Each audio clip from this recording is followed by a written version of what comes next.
ಕರ್ತನಾದ ಯೇಸುಕ್ರಿಸ್ತನಲ್ಲಿ ಪ್ರಿಯರಾದ ದೇವಜನರೇ, ನಮ್ಮ ಕರ್ತನಾದ ಯೇಸುಕ್ರಿಸ್ತನ ಅತ್ಯಧಿಕವಾದ ಕೃಪೆ ಸಮಾಧಾನವು ತಮಗೂ ತಮ್ಮ ಕುಟುಂಬದ ಪ್ರಿಯರೆಲ್ಲರಿಗೂ ಹೆಚ್ಚೆಚ್ಚಾಗಿ ಉಂಟಾಗಲಿ.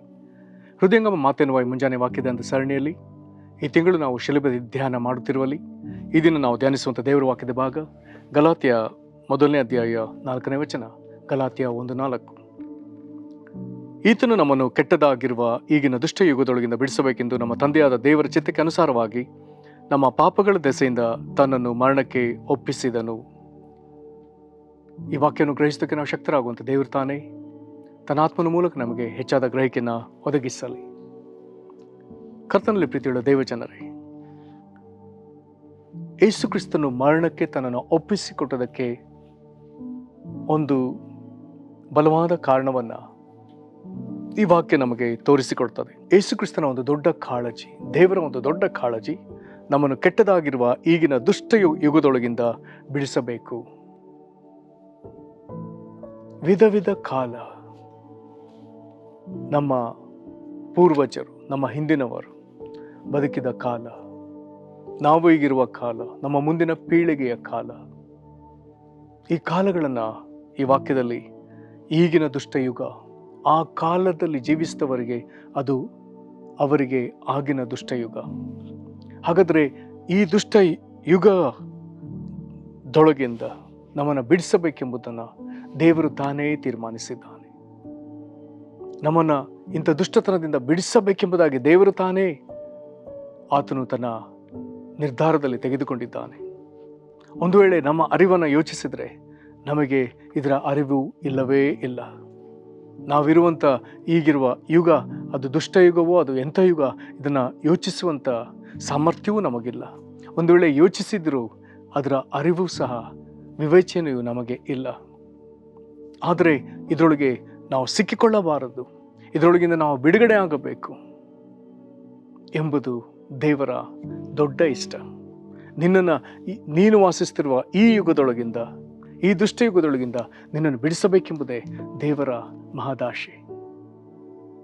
ವಾಕ್ಯ ಹೇಳ್ತದೆ, ಯೋಹಾನನು ಬರೆದ ಮೊದಲನೆಯ ಪತ್ರಿಕೆಯ 5ನೇ ಅಧ್ಯಾಯದ 19ನೇ ವಚನದಲ್ಲಿ ಹೀಗೆ ಬರ್ತದೆ: ನಾವು ದೇವರಿಂದ ಹುಟ್ಟಿದವರೆಂದು ಲೋಕವೆಲ್ಲವೂ ಕೆಡುಕನ ವಶದಲ್ಲಿ ಬಿದ್ದಿದೆ ಎಂದು ನಮಗೆ ಗೊತ್ತದೆ. ವಾಕ್ಯ ಹೇಳ್ತದೆ, ಲೋಕವೆಲ್ಲ ಕೆಡುಕನ ವಶದಲ್ಲಿ ಬಿದ್ದಿದೆ. ಹಾಗಾದರೆ ದೇವರ ವಾಕ್ಯವನ್ನು ಅರಿಯುವಾಗ ನಮಗೆ ಅರ್ಥವಾಗುವಂಥ ಒಂದು ಒಳ್ಳೆಯ ವಿಷಯ, ಲೋಕವೆಲ್ಲ ಕೆಡುಕನ ವಶದಲ್ಲಿ, ಸೈತಾನನ ವಶದಲ್ಲಿ ಬಿದ್ದಿದೆ. ಅದೇ ವೇಳೆಯಲ್ಲಿ ನಮಗಿರುವಂಥ ಒಂದು ಒಳ್ಳೆಯ ಅರಿವು, ನಾವು ದೇವರಿಂದ ಹುಟ್ಟಿದವರು. ಹಾಗಾದರೆ ನಾವು ದೇವರಿಂದ ಹುಟ್ಟಿದವರು ಎನ್ನುವುದಕ್ಕೆ ಹೇಗೆ ಸಾಧ್ಯ? ಒಂದು ಕಾಲದಲ್ಲಿ ನಾವು ಸೈತಾನನ ಹಿಡಿತಕ್ಕೆ, ಈ ದುಷ್ಟಯುಗದೊಳಗೆ ಸಿಲುಕಿಕೊಂಡ ಮನುಷ್ಯರೇ. ಆದರೆ ದೇವರು ನಮ್ಮನ್ನು ತನ್ನ ಮಗನಾದ ಯೇಸು ಕ್ರಿಸ್ತನನ್ನು ಮರಣಕ್ಕೆ ಒಪ್ಪಿಸಿದರಲ್ಲಿ, ನಾವು ಆತನನ್ನು ನಂಬುವುದರಲ್ಲಿ ನಮಗೆ ದೇವರ ಮಕ್ಕಳಾಗುವ ಅಧಿಕಾರವನ್ನು ಆತನು ಕೊಟ್ಟಿದ್ದಾನೆ.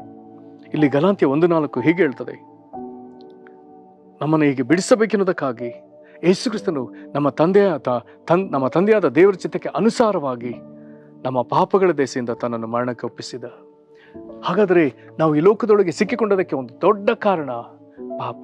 ಹಾಗಾದರೆ ಯೇಸು ಕ್ರಿಸ್ತನ ಆ ಪಾಪವನ್ನು ತನ್ನ ಮೇಲೆ ತೆಗೆದುಕೊಂಡು ಆತನು ಮರಣವನ್ನು ಅನುಭವಿಸ್ತಾನೆ. ಹೀಗೆ ಯೇಸು ಕ್ರಿಸ್ತನು ನಾವು ಪಾಪದ ನಿಮಿತ್ತ ಲೋಕದ ವಶದೊಳಗೆ, ಈ ದುಷ್ಟ ಯುಗದೊಳಗೆ ಸಿಲುಕಿಕೊಂಡಿರುವ ನಮ್ಮ ಮೇಲೆ ಆತನೆಷ್ಟೋ ಕರುಣೆ ತೋರಿ ನಮಗೆ ಆತನು ಬಿಡುಗಡೆ ಕೊಟ್ಟಿದ್ದಾನೆ. ಎಂತಹ ಸೌಭಾಗ್ಯ!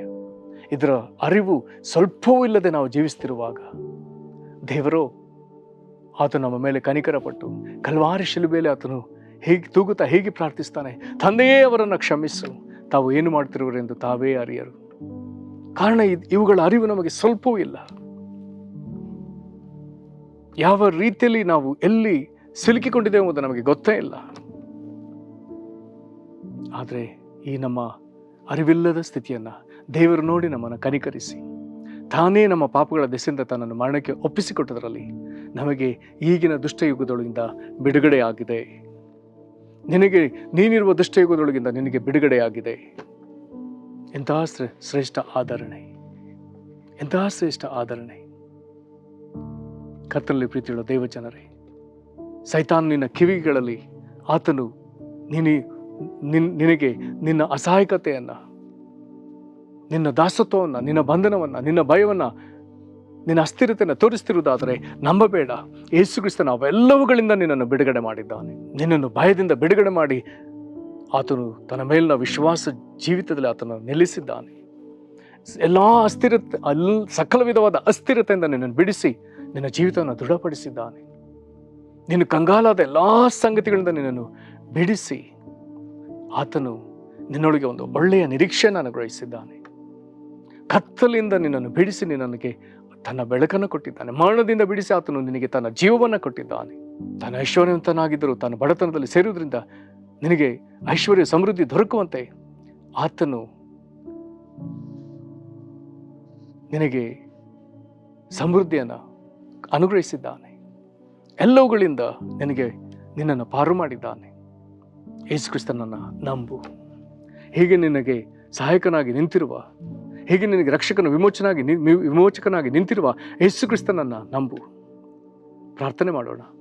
ಮಹಾಕೃಪೆಯ ಪರಲೋಕ ತಂದೆಯೇ, ನಿನ್ನ ಪ್ರಿಯ ಮಗನಾದ ಯೇಸು ಕ್ರಿಸ್ತನಿಗಾಗಿ ಸ್ತೋತ್ರ. ಕರ್ತನೆ, ನಾವು ಈಗಿನ ದುಷ್ಟ ಯುಗದೊಳಗಿಂದ ನಮಗೆ ಬಿಡುಗಡೆ ಆಗಬೇಕೆಂದು ತಂದೆ ದೇವರ ಚಿತ್ತಾನುಸಾರವಾಗಿ, ತಂದೆ ನಿನ್ನ ಚಿತ್ತಾನುಸಾರವಾಗಿ ಕರ್ತನಾದ ಯೇಸುವೆ, ನೀನು ನಮ್ಮ ಪಾಪಗಳ ದೆಸೆಯಿಂದ ನಿನ್ನನ್ನು ಮರಣಕ್ಕೆ ಒಪ್ಪಿಸಿಕೊಟ್ಟಿಯಲ್ಲ. ಇದಕ್ಕಾಗಿ ಸ್ತೋತ್ರ. ಪರಲೋಕ ತಂದೆಯೇ, ಈ ವಾಕ್ಯವನ್ನು ಕೇಳಿ ಈಗ ಪ್ರಾರ್ಥಿಸುವಂಥ ಈ ಪ್ರಿಯರು, ಅವರು ಈಗಿನ ದುಷ್ಟಯುಗದೊಳಗೆ ಹೇಗೆ ಸಿಕ್ಕಿಕೊಂಡಿದ್ದಾರೋ ಅವುಗಳಿಂದ ಈಗ ಬಿಡುಗಡೆ ಮಾಡಿದ್ದಿ.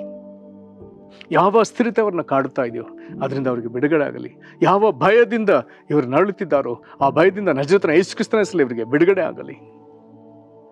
ಯಾವ ಇಕ್ಕಟ್ಟು ಅಂಧಕಾರದಲ್ಲಿ ಸಿಲುಕಿಕೊಂಡಿದ್ದಾರೋ ನಜರೇತನ ಯೇಸು ಕ್ರಿಸ್ತನ ಹೆಸರಲ್ಲಿ ಆ ಇಕ್ಕಟ್ಟುಗಳಿಂದ ಬಿಡುಗಡೆ ಆಗಿ ಅಪ್ಪ, ನಿನ್ನ ಬೆಳಕು ಇವರ ಮೇಲೆ ಪ್ರಕಾಶಿಸಲಿ, ನಿನ್ನ ಮುಖ ಪ್ರಕಾಶ ಇವರ ಮೇಲೆ ಪ್ರಕಾಶಿಸಲಿ ಯೇಸು ಕ್ರಿಸ್ತನ ಹೆಸರಿನಲ್ಲಿ.